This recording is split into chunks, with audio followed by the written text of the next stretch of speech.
চাওক আমিতো বিশ্বাস ৰাখিছোঁ যে ইমান এখন দীঘলীয়া চাৰ্জশ্বিট যিহেতু দিছে আমাৰ বিশ্বাস আছে যে ন্যায় দিব পাৰিব কিন্তু আমি আগৰ স্থিতিতে অটল আছোঁ আমি কৈছিলোঁ যে যিকেইজন মূল অভিযুক্ত চৰকাৰে সজাইছে সেই অভিযুক্ত কেইজনক ফুৰাব নিব লাগে আমি এনকাউণ্টাৰ বিচাৰিছিলোঁ আৰু এতিয়াও অসমৰ জনগণে তেওঁলোকৰ এনকাউণ্টাৰ বিচাৰিছে আমি আমাৰ স্থিতিত অটল আছোঁ আৰু আমি আশা ৰাখিছোঁ এনকাউণ্টাৰ হ'ব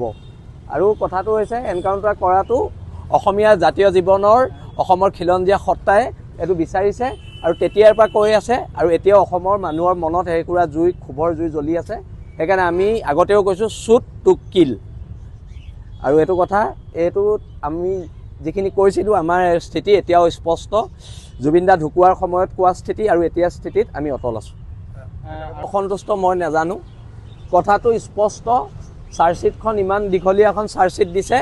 আমি ন্যায় ব্যৱস্থাটোৰ ওপৰত আশা কৰিব লাগিব কিন্তু বিলাসী থানাৰ যিটো স্থিতি আছিলে সেই স্থিতিত বিলাসী থানা এতিয়াও অটল আছে আৰু অন্ততঃ জুবিন গাৰ্গক লৈ কোনো ধৰণৰ ৰাজনীতি হোৱাটো আমি নিবিচাৰোঁ বিলাসী থানা অসমে নিবিচাৰে